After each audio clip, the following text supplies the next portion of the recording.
ప్రస్తుత సమాజంలో మానవుల విలువలు తగ్గిపోతున్న నేపథ్యంలో కుల మత ప్రాంత వర్గ భేదాలు లేకుండా ప్రజాశ్రేయస్సే లక్ష్యంగా బ్రహ్మకుమారీస్ అయితే వారి సేవలు కొనసాగిస్తున్నారు. ప్రస్తుతం మనం ప్రజాపిత బ్రహ్మకుమారీస్ ఈశ్వరీయ విశ్వవిద్యాలయంలోని స్పిరిచువల్ ఆర్ట్ మ్యూజియంలో ఉన్నాము. మనతో పాటు మాట్లాడటానికి అంటే ఈ మ్యూజియంలో ఎటువంటి పిక్చర్స్ పొందుపరిచారు, వాటి విలువలేంటి, అవి ప్రజల జీవితాల్లో ఎటువంటి స్ఫూర్తిని నింపుతాయి అనే వాటి గురించి మనతో పాటు మాట్లాడడానికి సిస్టర్ వసంత గారు మనతో పాటు ఉన్నారు. వారిని అడిగి తెలుసుకుందాం. మేడం నమస్తే. మేడం, ఇప్పుడు ఈ స్పిరిచువల్ ఆర్ట్ మ్యూజియంలో డిఫరెంట్ టైప్స్ ఆఫ్ డయాగ్రామ్స్ అయితే ఉన్నాయి. ఒక్కొక్క డయాగ్రామ్ని చూస్తుంటే మన జీవితంలో కంపల్సరీ దాని ఉపయోగం ఉండేటట్లే ఉంది. దాని వివరణ ఏంటంటారు? థ్యాంక్ యూ వెరీ మచ్ అండి. Welcome to mega 9 TV. ప్రేక్షకులందరికీ కూడా ఈ శాంతి సరోవర్లో బ్రహ్మకుమారీస్ గచ్చిబౌలిలో ఉన్నటువంటి శాంతి సరోవర్లో ఉన్నటువంటి ఈ మ్యూజియంకి స్వాగతం, సుస్వాగతం. ఇక్కడ యాక్చువల్లీ మీరు చెప్పినట్టు ఈరోజు సమాజంలో ఎలాంటి బ్యారియర్స్ లేకుండా ప్రతి ఒక్కరూ కూడా శాంతి, ప్రేమ, ఆనందము, సుఖం కావాలని అనుకుంటారు. వాటిని పొందటానికి కొన్ని కాన్సెప్ట్స్ ఏవైతే ఉన్నాయో ఆ కాన్సెప్ట్స్ని ఇక్కడ తెలియపరచడం జరిగిందనమాట ఈ మ్యూజియంలో. ఈ కాన్సెప్ట్స్ చూసినట్లయితే మనము ఇక్కడ వరల్డ్ని చూస్తూ ఉన్నాము. ఒక 2 దేవదూతల్ని లేదు ఏంజల్స్ డైటీస్ని చూపించినట్లు చూడడం జరుగుతుంది. అంటే వాస్తవంగా ఇక్కడ కాన్సెప్ట్ ఏంటి అని అంటే స్వపరివర్తనే విశ్వపరివర్తన. ఎప్పుడైతే నేను మారుతానో స్వయం, అప్పుడు విశ్వాన్ని కూడా పరివర్తన చేయొచ్చు. కాబట్టి మానవుడిలో ఉన్నటువంటి గుణాలని బయటకు తీసుకొని రావడానికి, ఎందుకంటే మనం అంటాం మానవుడే మాధవుడు, నరుడే శ్రీనారాయణుడుగా, నారినే శ్రీలక్ష్మిగా కావాలి అని. అంటే మానవులకి దేవతలకి తేడా ఏంటి అని అంటే వాళ్ళల్లో ఉన్నటువంటి దైవీ గుణాలు. సో మనం ఎప్పుడైతే మన యొక్క మంచితనాన్ని మళ్ళీ తీసుకొని వస్తామో, దైవత్వాన్ని తీసుకొని వస్తామో, అప్పుడు మానవుడే మాధవుడిగా, నరుడే నారాయణుడు, నారినే శ్రీలక్ష్మిగా తయారవుతుంది. కాబట్టి స్వపరివర్తనతో విశ్వపరివర్తన అనేటువంటిది సాధ్యము అనేటువంటి కాన్సెప్ట్ని ఇక్కడ చూపించడం జరిగింది. సో ఈ పిక్చర్లో చూసినట్లయితే మనం ఒక మంచి కాన్సెప్ట్ చూపించడం జరిగింది. మెటమార్ఫోసిస్ అని అంటాము. సో మెటమార్ఫోసిస్ అంటే ఏమంటున్నాము, ఒక క్యాటర్పిల్లర్ గొంగళి పురుగు ఒక బటర్ఫ్లైగా, అంటే ఒక సీతాకోక చిలుకగా మారుతుంది.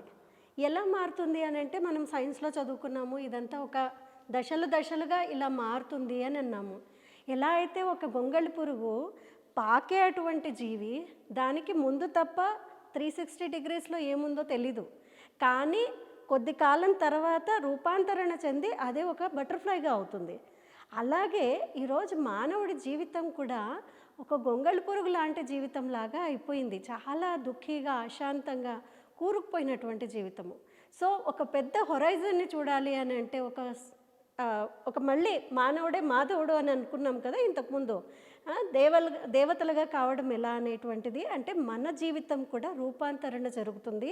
ఎప్పుడు అని అంటే ఎప్పుడైతే మన లోపల ఉన్నటువంటి చెడునంతా తీసేసి సెల్ఫ్ రిఫ్లెక్షన్ అనేటువంటిది ఎప్పుడైతే చేస్తామో, అప్పుడు ఆటోమేటిక్గా లోపల ఉన్నటువంటి చెడుని తీసేసి మన లోపల ఉన్నటువంటి మంచి గుణాలని బయటికి తీసుకుని వచ్చినట్లయితే మనమే మళ్ళీ దేవతలుగా తయారవ్వడానికి సాధ్యమవుతుంది. ఈ మ్యూజియంలో మనం మొదటి చిత్రం దగ్గర ఉన్నాము. ఈరోజు ప్రజెంట్ సిచ్యువేషన్, ప్రపంచం ఎలా ఉంది అనేటువంటిది ఈ పిక్చర్లో, ఈ బ్యాక్గ్రౌండ్లో చూపించడం జరిగింది. ప్రతి ఒక్కరూ ఈరోజు ఏం కావాలనుకుంటారండి? ప్రతి ఒక్కరికి భోజనం ఉంది, ఉండడానికి ఉన్నాయి, వస్త్రాలు ఉన్నాయి, ప్రతి ఒక్కటి ఉంది. కానీ ఏం కావాలని అనుకుంటూ ఉన్నారు?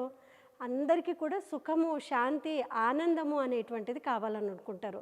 ఈరోజు ఎక్కడికైనా వెళ్ళామనుకోండి, ఎంటర్టైన్మెంట్ కోసం వెళ్తున్నారు, తింటున్నారు, తాగుతున్నారు, సినిమాలు చూస్తూ ఉన్నారు. ఇంకేం చేస్తూ ఉంటే కూడా ఎందుకండి అని అంటే శాంతిగా, మనశ్శాంతిగా, ప్రశాంతంగా ఉండడానికి అని అంటున్నాము.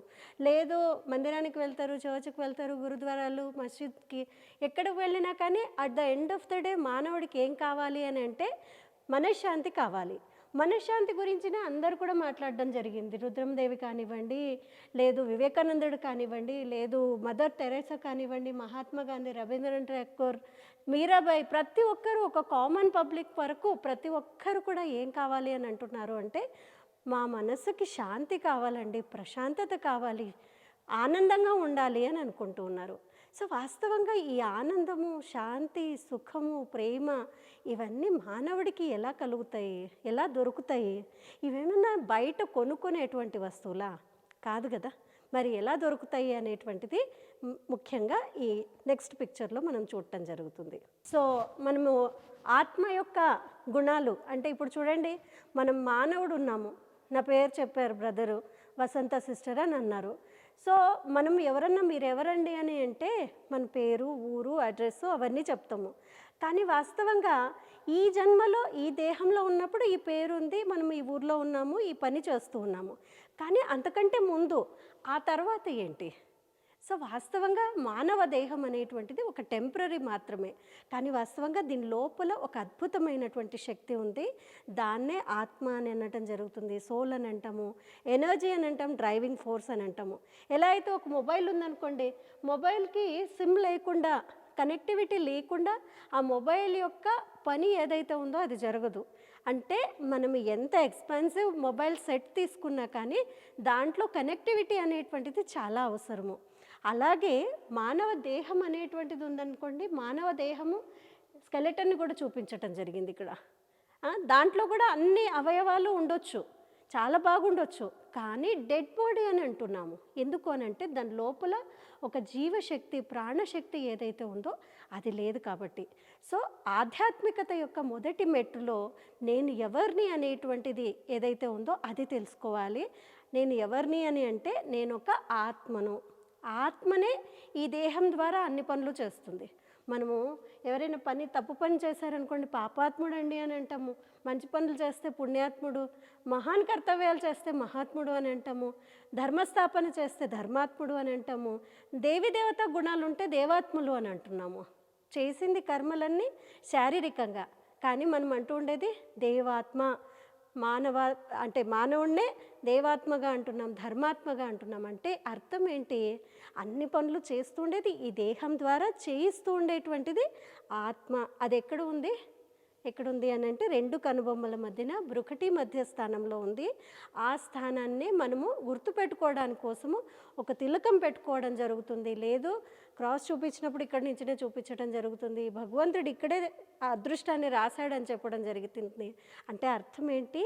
నేను నా కర్మలు, నా ఆలోచనల ద్వారానే నా యొక్క భవిష్యత్తుని తయారు చేసుకుంటాను. So first step of meditation is self realization. నేను ఎవరు అనేటువంటిది సత్యంగా అర్థం చేసుకోవడము. సో నేను ఎవరిని? ఒక ఆత్మను. ఆత్మలోనే శాంతి, ప్రేమ, ఆనందము, శక్తి, పవిత్రత, జ్ఞానము, ఈ గుణాలన్నీ ఉన్నాయి. సో ఇక్కడ డిఫరెంట్ పిక్చర్స్ ద్వారా ఆత్మ యొక్క గుణాలను, ఆత్మ యొక్క శక్తులను చూపించటం జరుగుతుంది. సో ఆత్మ ఒక ప్రోగ్రామర్ అయితే, ఎలా అయితే రోబోట్ ఉందనుకోండి, రోబోట్కి కూడా అన్నీ ఉన్నాయి, కానీ దానికి ఒక ప్రోగ్రామర్ కావాలి కంపల్సరీ. ప్రోగ్రామర్ లేకపోతే ఆ రోబో ఏం చేయలేదు. అలాగే ఈ శరీరం అనేటువంటిది కూడా ఒక రోబో లాగా భావించినట్లయితే దీన్ని నడిపించేటువంటి ప్రోగ్రామర్ ఈజ్ ద సోల్. అలాగే దీంట్లో సాఫ్ట్వేర్ ఏదైతే ఉందో అది బ్రెయిన్. మనకు తెలుసు బ్రెయిన్ లోపల నర్వస్ సిస్టమ్, న్యూరాన్స్ అన్నీ ఎలా వర్క్ చేస్తున్నాయి. సో అది కనిపించకుండా ఈ శరీరాన్ని నడిపించేటువంటి ఒక శక్తి. సో నేను ఎవరిని? ఒక ఆత్మను. ఎప్పుడైతే నేను ఒక ఆత్మను అని భావిస్తామో, ఆత్మ శక్తి ఎక్కడి నుంచి లభిస్తుంది? ఎందుకు అని అంటే దేహానికి శక్తి చూడండి, 3 పూట్ల భోజనం చేస్తాము, 6 గంటలో 7 గంటలో నిద్రపోతాము, అప్పుడు శరీరానికి ఛార్జింగ్ అవుతుంది.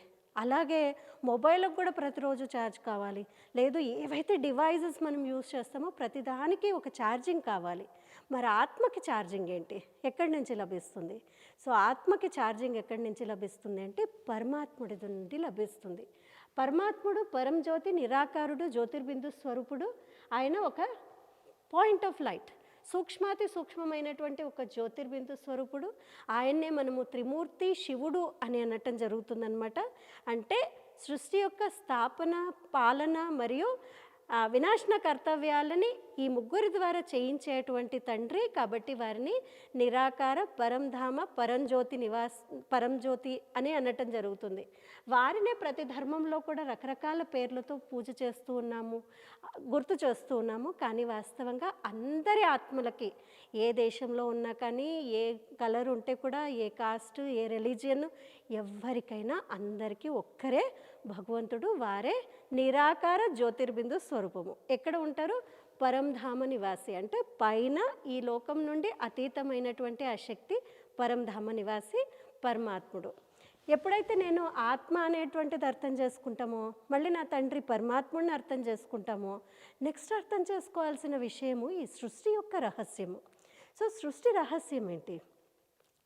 సృష్టిని ఎప్పుడు చక్రము అని అనటం జరుగుతుంది, లేదు కాల చక్రము అని అనటం జరుగుతుంది. అంటే time is something which is cyclic in nature. Time is never linear, it's always cyclic. అంటే ఏదైతే జరిగిందో అదే జరుగుతుంది. ఇప్పుడు చూడండి, మనం డే సైకిల్ ఉంది, 24 hours సైకిల్ ఉంది. అలాగే మనం చూసినట్లయితే వీక్ సైకిల్ ఉంది, మంత్ సైకిల్ ఉంది, ఇయర్ సైకిల్ ఉంది. So time is something which is cyclic. అలాగే మనం వెదర్ సైకిల్ చూసామనుకోండి, 4 సీజన్స్ ఏవైతే ఉన్నాయో ఆ సీజనల్ సైకిల్ కూడా అలాగే ఒక సీజన్ అయిపోయిన తర్వాత ఇంకొక సీజన్ వస్తూనే ఉంది. అలాగే మనము రకరకాల సైకిల్స్, మానవుడి గురించి కూడా సైకిల్గా చూస్తాము. అదే సీడ్ సైకిల్ చూస్తాము, ఎలా విత్తనమే వృక్షంలాగా అవుతుంది, వృక్షం నుంచి మళ్ళీ విత్తనాలు వస్తాయి. అలాగే వాటర్ సైకిల్ కూడా చూస్తాం ప్రకృతిలో. అంటే ప్రతి ఒక్కటి కాలం అనేటువంటిది ఒక చక్రం లాగా తిరుగుతుంది. ఇక్కడ పైన చూస్తున్నాము, ఒక చిన్న బాలుడే మళ్ళీ వృద్ధావస్థ వరకు వెళ్తాడు, ఆ తర్వాత మళ్ళీ ఆయనే దేహం వదిలేస్తే మళ్ళీ ఒక బాలుడిగా జన్మ తీసుకోవడము. అంటే time is something cyclic. So ఇక్కడ కాలచక్రాన్ని మనం ఇక్కడ చూడటం జరుగుతోంది. అంటే కాలచక్రంలో 4 సమానమైన భాగాలు ఉన్నాయి. ఆ 4 సమానమైన భాగాలు సత్యుగము, త్రేతాయుగము, ద్వాపరయుగము, కలియుగము. ఇప్పుడు ఏ సమయంలో ఉన్నారని అనుకుంటున్నారు మీరు? ఈ సృష్టి యొక్క అంతిమ సమయమైనటువంటి కలియుగంలో ఉన్నాము. కలియుగం అయిపోయి ఇప్పుడు సత్యుగం అనేటువంటిది రాబోయే అటువంటి సమయము. ఇలాంటి సమయంలోనే పరమాత్మ నిరాకారుడు శివుడు ఈ సృష్టిపైకి మళ్ళీ అవతరించి మళ్ళీ మనకి సత్యుగంలో వెళ్ళేటువంటి ఒక దేవీ దేవతగా తయారు చేస్తున్నారు. ఇదే ఈ నాలెడ్జ్ ఆఫ్ ద సైకిల్ అన్నమాట. మరి ఒక్కొక్క ఆత్మ కూడా అంటే ఏదైతే మనం జన్మలు తీసుకుంటూ వచ్చామో ఎన్ని జన్మల్ని తీసుకుంది అనేటువంటిది ఇక్కడ చక్కగా మెట్ల రూపంలో చూపించడం జరిగింది. మనము భక్తి మార్గంలో కూడా దేవీ దేవతలను ఏమన్నాము అంటే షోడశ కళా సంపన్నులు అని అన్నాం, 16 కళలతో నిండుగా ఉన్నటువంటి వారు అని. ఆ కాన్సెప్ట్ని ఇక్కడ చక్కగా చంద్రుడి రూపంలో చూపించాము. అమావాస్య చంద్రుడు, పున్నమి చంద్రుడు. సో అమావాస్యలో ఉన్నటువంటి చంద్రుడు పున్నమి చంద్రుడిగా నిండుగా కావడానికి కోసం, ఎలాంటి కళలు లేనటువంటి వాడు సంపూర్ణ కళలతో నిండుగా కావడానికి ఒక 16 రోజులు పడుతూ ఉంది. దాన్నే మనం షోడశ కళోపనిధి అని దేవీ దేవతల్ని కూడా అంటూ ఉన్నాము. అంటే ఆత్మ ఎలాంటి కళలు లేనటువంటి కళావిహీనంగా ఉన్నటువంటి స్వరూపము కలియుగంలో ఉండేటువంటి స్వరూపము. మళ్ళీ మనమే మన లోపల ఎప్పుడైతే రాజయోగ సాధన చేస్తామో, సత్యమైనటువంటి జ్ఞానాన్ని విని ధారణ చేస్తామో, మనమే మళ్ళీ మానవుల నుంచి మాధవులుగా దేవతలుగా సత్యుగంలో ఉండేటువంటి 16 కళలతో నిండుగా ఉన్నటువంటి దేవతలుగా తయారు కావడానికి సాధ్యమవుతుంది. సో అలాంటి స్టేజ్ నుంచి మన యొక్క స్థితిగతులు దిగుతూ దిగుతూ దిగుతూ ఇప్పుడు ధర్మభ్రష్టంగా కర్మభ్రష్టంగా అయిన మానవులుగా అయిపోయాము. మళ్ళీ మనం కర్మశ్రేష్ఠులుగా ఉన్నటువంటి దేవతలుగా అవ్వడమే మన ఈ లక్ష్యము. మరి మన లక్ష్యాన్ని చూసినట్లయితే ప్రతి ఒక్కరి లక్ష్యం ఏంటి? సుఖము, శాంతి, ఆరోగ్యము, ఐశ్వర్యము, సంపద, అన్నిటితో పిల్లా పాపలతో ఇంట్లో ఒక స్వర్గంలాగా ఉండాలి అని. సో స్వర్గం అనేటువంటిది ఎక్కడుంది? ఇంకెక్కడో లేదు. వాస్తవంగా మన ఇంట్లోనే శాంతి, ప్రేమ, ఆనందము, సామరస్యత ఉందనుకోండి, ఇంట్లో అందరు కలిసిమెలిసి ఉన్నారనుకోండి, మీ ఇల్లు ఇలాంటి దేవీ దేవతలు ఉండేటువంటి ఒక మందిరం లాగా తయారవుతుంది. ఇక్కడ మనము దేవీ దేవతల్ని చూస్తున్నాము. వీళ్ళని చూసినట్లయితే మీకు ఏమైనా తక్కువగా అనిపిస్తోందా? వాళ్ళు ఆరోగ్యంగానూ ఉన్నారు, ఐశ్వర్యంగానూ ఉన్నారు, ఆనందంగానూ ఉన్నారు. ఈ 3 వస్తువులే కదండి ప్రతి ఒక్కళ్ళు కోరుకుంటూ ఉండేది. ఆరోగ్యము, ఐశ్వర్యము, ఆనందం కావాలి అని అంటూ ఉన్నారు. సో అన్నీ ఉన్నటువంటి దేవతలుగా తయారవ్వడము మన యొక్క లక్ష్యము. ఇంతకుముందు అనుకున్నట్టు మానవుడే మాధవుడిగా అవుతాడు అని అంటే దైవీ గుణాలు ఉండేటువంటి దేవీ దేవతల రాజ్యం అనేటువంటిది, సత్యుగం అనేటువంటిది చాలా తక్కువ సమయంలో, అంటే అతి తక్కువ సమయంలో, అతి దగ్గరలో ఇలాంటి ప్రపంచం రాబోతోంది. ఇలాంటి ప్రపంచంలో మీరందరూ కూడా దేవీ దేవతలుగా తయారయ్యేటువంటి ఒక లక్ష్యాన్ని లేదు చదువుని ఈ బ్రహ్మకుమారీస్లో నేర్పించటం జరుగుతోంది. అలాగే రాబోయేటువంటి సత్యుగి ప్రపంచం ఎలా ఉంటుంది అనేటువంటి ఒక గ్లిమ్స్ చూపించడం జరిగింది. మనం అంటూ ఉంటాము ఆవు పులి ఒకే రేవులో నీళ్లు తాగేవి అని చెప్తూ ఉంటాం సత్యుగంలో. అంటే అంత ఐకమత్యం అనేటువంటిది కలిసిమెలిసి ఉన్నారు అనేటువంటిది అర్థము. వాస్తవంగా అలా జరగదు మామూలుగా చూసినట్లయితే. కానీ సత్యుగం యొక్క మహిమలో అది ఎందుకు చెప్తున్నాం అలా? ఎందుకు అనంటే అంత కలిసిమెలిసి క్రూర మృగాలు కూడా కలిసిమెలిసి ఉండేటువంటి మనస్తత్వము. ఎందుకు అంటే అక్కడ ఉండే మానవుడికి కూడా అందరితో కలిసిమెలిసి ఉండేటువంటి ఒక మనస్తత్వం ఉంది. అందుకనే మనం భక్తి మార్గంలో శ్రీకృష్ణుడు రాసక్రీడలు ఆడాడు అని చెప్పాము. రాసలీల అని అంటే ఒక డాన్స్ అనుకున్నాం అనుకోండి, లేదు ఒక మ్యూజిక్ ఆర్కెస్ట్రా అని అనుకున్నారనుకోండి, ఎలా ఉంటుందండి? అందరూ సేమ్ టైంలో సేమ్ స్టెప్ వేయాలి. ఆర్కెస్ట్రా కూడా సింఫనీ అంతా కలిసి ఉన్నప్పుడు జరుగుతుంది. అలాగే భగవంతుడు ఏమంటున్నారు అని అంటే, మీరు ఎక్కడైనా ఉండండి, మీ యొక్క సంస్కారాలని కలిసిమెలిసి ఉంచుకున్నప్పుడు మీ ఇంట్లోనే ఒక రాస క్రీడ అంటే అర్థం ఏంటి?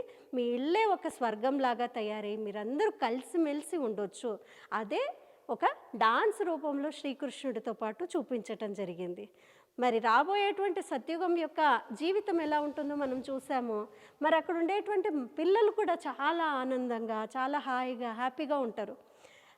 మేము చాలామందిని అడుగుతుంటాం పేరెంట్స్ని, మీకు సంవత్సరం అంతట్లో హయ్యెస్ట్ స్ట్రెస్ లెవెల్స్ ఎప్పుడు ఉంటాయి అని అడుగుతాం. మిమ్మల్ని కూడా ఇదే ప్రశ్న అడుగుతున్నాను, మీకు ఎప్పుడు హయ్యెస్ట్ స్ట్రెస్ లెవెల్స్ ఉంటాయి సంవత్సరం అంతట్లో? చాలామంది ఆన్సర్ ఏంటి అని అంటే, పిల్లలకి ఎగ్జామ్స్ ఉన్నప్పుడు సిస్టర్ అని అంటారు. పిల్లలకి ఎగ్జామ్స్లో పిల్లలకి స్ట్రెస్ ఉందో లేదో తెలియదు, కానీ పేరెంట్స్ చాలా స్ట్రెస్ఫుల్ అయిపోతున్నారు. ఎందుకంటే ఈరోజు మన యొక్క విధానాలు ఎలా ఉన్నాయి, జీవన శైలి ఎలా ఉంది అని అంటే స్ట్రెస్ అండ్ స్ట్రెయిన్గా ఉంది.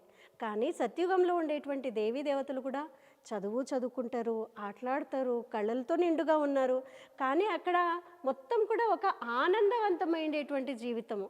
ఆనందానికి గుర్తుగా ఉయ్యల్ని కూడా చూపిస్తాం. మనం పిల్లల్ని ఉయ్యల్లో ఎందుకు వేస్తాము? ఎందుకు అనంటే ఆనందంగా ఉంటారు కాబట్టి. కృష్ణుడిని కూడా ఉయ్యల్లో ఊగినట్టు చూపించటం జరిగింది. అంటే ఆత్మ యొక్క స్థితి ఆనందంతో, సంతోషంతో ఉండేటువంటి స్థితి అనేటువంటిది సత్యుగం యొక్క ఒక ఆనందమయ ప్రపంచాన్ని ఇక్కడ ఒక క్యాన్వాస్లో చూపించడం జరిగింది. మరి ఇలాంటి స్వర్గానికి వెళ్ళాలి, ఇలాంటి దేవీ దేవతగా కావాలి అని అంటే మన యొక్క జీవితాన్ని ఎలా చేసుకోవాలి, ఏం చేయాలి? సో దానన్నిటికీ మూల స్తంభం ఏంటి అని అంటే రాజ్యోగం. సో రాజ్యోగము అని అంటే ఇక్కడ మనము ఒక యోగిని చూపించటం జరిగింది. సో యోగి ఎప్పుడైతే తటస్థంగా ఒక ఆసనం పైన కూర్చున్నాడో అప్పుడు కదలకుండా ఉంటే అప్పుడు చాలా స్థిమితంగా ఉంటారు. అలాగే మన మనస్సు బుద్ధిని కూడా అటు ఇటు కదల్చకుండా నన్ను నేను అర్థం చేసుకొని పరమాత్ముడితో నా యొక్క సంబంధాన్ని ఎప్పుడైతే జోడిస్తామో దాన్నే రాజయోగము అనేనటం జరుగుతుంది. ఈరోజు అందరూ రాజులుగా ఉంటున్నారు. చాలాసార్లు నా పొజిషన్తోనో, డబ్బుతోనో, నా అహంకారంతోనో ఏదో ఒక విధంగా నేను అందరినీ కంట్రోల్ చేయొచ్చు. కానీ నేను నా మనస్సు బుద్ధిని కంట్రోల్ చేయగలుగుతున్నానా, లేదా నా కర్మేంద్రియాలని కంట్రోల్ చేయగలుగుతున్నానా? నేనేం మాట్లాడాలనుకుంటున్నానో దానికి భిన్నంగా మాట్లాడేసేస్తూ ఉన్నాను. ఏది చెప్పాలనుకుంటున్నానో దానికి భిన్నంగా ఉన్నాను. అంటే అర్థం ఏంటి? నేను నా పైన రాజుగా లేను. సో రాజ్యోగం ఏం నేర్పిస్తుంది అని అంటే నేను నా పైన రాజుగా అయ్యి ఆ తర్వాత కర్మేంద్రియాలపైన రాజుగా అయ్యి అలాంటి రాజ్యోగము అంటే యోగము అంటే సంబంధం, పరమాత్మతో అలా సంబంధాన్ని జోడించటమే రాజ్యోగాన్ని ఇక్కడ చూపించటం జరిగింది. రాజ్యోగం యొక్క ఆధారాన్ని కూడా చూపించటం జరిగింది. మరి రాజ్యోగం చేయటం వల్ల ఆత్మకి అనేక గుణాలు, శక్తులు మరియు ప్రాప్తులు కలుగుతాయి. సో ఒక యోగికి ఎన్నో శక్తులు లభిస్తూ ఉన్నాయి. ఆ శక్తులన్నిటి ఇక్కడ ఒకే క్యాన్వాస్ పైన చూపించటం జరిగింది. సో యోగికి పవర్ టు టాలరేట్ అంటే భూదేవ్ అంత సహనం చేసేటువంటి శక్తి అని అంటున్నాము. లేదు ఒక విత్డ్రా చేసేటువంటి శక్తి అంటే సంకీర్ణ శక్తి. ఒక తాబేలు ఎలా అయితే సంకీర్ణం చేసుకుంటుంది, ఎక్కడైతే చెడు ఉందో లేదు తనకి హాని ఉందో అక్కడ తనను తను విత్డ్రా చేసుకుంటుంది. అలాగే ఒక డిస్క్రిమినేట్ పవర్, ఏది రైట్ ఏది రాంగ్ అనేటువంటిది హంస అదే మంచిదే గ్రహిస్తుంది. అలాగే పవర్ టు కోఆపరేట్ సహయోగ శక్తిని చూపించటం జరిగింది. Power to adjust, power to face, power to pack up, ఇలా అష్టశక్తులు కూడా ఆత్మకి రాజయోగం వల్ల లభిస్తాయి. అలాగే ఆత్మ 16 కళలతో నిండుగా కూడా అవుతుంది. సో ఇక్కడ ఆ 16 కళల్ని అంటే వ్యవహారిక కళలనంటే ఊరికే ఈటింగ్ అనో లేదు కుకింగ్ అనో అలాంటివే కాకుండా ఇంకా మన జీవితంలో వ్యవహారం ఎలా ఉండాలి అనేటువంటి వ్యవహార కళలు ఏవైతే ఉన్నాయో అవన్నిటినీ కూడా భగవంతుడితో మనం సంబంధాన్ని జోడించినప్పుడు 16 కళలు అష్టశక్తులు అన్నీ కూడా లభిస్తాయి. మరి మీకు అనిపిస్తూ ఉండొచ్చు ఈ సంస్థ ఎలా మొదలైంది. ప్రజాపిత బ్రహ్మకుమారిస్ ఈశ్వరీయ విశ్వవిద్యాలయం అనేటువంటిది 1936వ సంవత్సరంలో అవిభాజ్య భారతదేశంలో మొదలు పెట్టడం జరిగింది. ఇక్కడ మీరు చూస్తూ ఉన్నారు దాదా లేఖరాజ్ కృప్లాని అనేటువంటి వారు ఒక వజ్రాల వ్యాపారిగా ఉండేటువంటి వారు. వారి యొక్క క్లయింట్స్ ఎవరైతే ఉన్నారో వాళ్ళందరూ viceroy's, governor generals, queen Victoria అలాంటి పెద్ద వ్యాపారస్తుడు. 60 ఏళ్ల ప్రాయంలో ఆయనకి పరమాత్మ యొక్క దివ్య సాక్షాత్కారాలు జరిగి తన యొక్క జీవిత గమ్యం ఏంటి అనేటువంటిది పూర్తిగా మారిపోయింది. ఎందుకు అనంటే నేను ఊరికే దాన ధర్మాలు ఒకటే కాదు చేయాల్సింది, కానీ ఇంతకంటే పెద్ద గమ్యం ఏంటి అంటే నా జీవిత పరివర్తన చేసి ఇతరుల జీవితాన్ని మార్చు అనేటువంటి ఒక ప్రేరణ అనేటువంటిది పరమాత్ముడు తనలో ప్రవేశించి ఇవ్వటం జరిగింది. అప్పటి నుంచి ఈ సంస్థ అనేటువంటిది మొదలైంది. అంటే దాదాపు ఇప్పుడు 88 సంవత్సరాల నుండి ఈ సంస్థ యొక్క శాఖలు వ్యాపింపచేయడం జరిగింది. బ్రహ్మబాబా అని అంటాం ప్రేమతో. వారు 1969 జనవరి 18వ తేదీన కాలం చేయడం జరిగింది. ఏదైతే ఆయన ప్లేస్ ఏదైతే అంతిమ సంస్కారం జరిగినటువంటి స్థానంలో ఇక్కడ మనం చూస్తున్నాము tower of peace, tower of knowledge, శాంతి స్తంభము, జ్ఞానస్తంభము, ఈ ఒక మంచి మాన్యుమెంట్ని తయారు చేయడం జరిగింది. అంటే పరమాత్మ యొక్క దివ్య కర్తవ్యాలు వీరి ఆధారంగా చేశారు. కాబట్టి వీరు గురువు కాదు, మనకి నిరాకార జ్యోతిర్బిందు స్వరూపుడినే మనము స్మృతి చేస్తాము. సో వారిని స్మృతి చేయడమే ముఖ్యంగా రాజయోగంలో నేర్చుకోవడం జరుగుతుంది. మరి బ్రహ్మకుమారిస్ వరల్డ్ వైడ్ 140 కంట్రీస్లో 140 దేశాల్లో దాదాపు సేవల్ని ఇవ్వటం జరుగుతుంది. ఈ సేవలన్నీ చాలా ప్రత్యేకమైనటువంటి సేవలు, కానీ చాలా ఫ్రీ సర్వీసెస్. అంటే మానిటరీలీ అంటే డబ్బు రూపంలో మనం ఎలాంటి పేమెంటు చెయ్యలేనటువంటి సేవలు భారతదేశంలోనే కాకుండా ఐక్యరాజ్య సమితిలో కూడా మనము భాగంలో ఉంటూ కూడా యూనిసెఫ్, ఎకోసాక్లో కూడా మన యొక్క సభ్యత్వం అనేటువంటిది ఉంది. అక్కడ కూడా ఇలా సర్వీసెస్ చేయడం జరుగుతుంది. సో భారతదేశం నుండి 140 దేశాల్లో ఇలా మొత్తం వ్యాప్తి చెందటం జరిగింది. భారతదేశంలో కూడా మనం డిఫరెంట్ వింగ్స్, అంటే ఇప్పుడు మీడియాలో ఉన్నారనుకోండి, మీడియా వాళ్ళకి వాళ్ళ యొక్క జీవిత విలువలు ఎలా తీసుకొని రావాలి, లేదు శాంతి ప్రేమ ఎలా తీసుకొని రావాలి అనేటువంటిది వారికి తగ్గట్టుగా చెప్పడం జరుగుతుంది. ఇప్పుడు యూత్ ఉన్నారు, విమెన్ ఉన్నారు, పిల్లలు ఉన్నారు, లేదు స్పోర్ట్స్ పర్సన్ ఉన్నారు, సోషల్ సర్వీస్ ఉంది, డాక్టర్స్, ఇంజనీర్స్, ప్రతి ఒక్క వర్గంలో కూడా ఇలా వింగ్స్ రూపంలో మనం దాదాపు 21 వింగ్స్ రూపంలో మనము ఈ సంస్థ ఈరోజు మానవాళికి సర్వీసెస్ అనేటువంటిది అందజేస్తూ ఉంది. మరి అన్నీ కూడా ఫ్రీ ఆఫ్ కాస్ట్లో జరుగుతూ ఉన్నాయి. ప్రతి 5 కిలోమీటర్ల దూరంలో, ఒక 3 కిలోమీటర్ల దూరంలో కూడా బ్రహ్మకుమారిస్ బ్రాంచెస్ మీకు కూడా అందుబాటులో దగ్గరలో ఉన్నాయి. కాబట్టి మీ అందరితో రిక్వెస్ట్ ఏంటి అంటే మీరు కూడా తప్పకుండా బ్రహ్మకుమారిస్ బ్రాంచ్కి వెళ్ళగలరు. అక్కడ ఇస్తున్నటువంటి సేవల్ని మీరు కూడా లాభం తీసుకొని మీ జీవితాన్ని కూడా మళ్ళీ సుఖము, శాంతి, ఆనందము, శక్తివంతంగా మార్చుకోవాలి అనేటువంటి ఈరోజు మెగా 9 టీవీ ద్వారా మీ అందరికీ కూడా తెలియపరచడం జరుగుతుంది. Thank you for your time, thank you for your opportunity Deva గారు.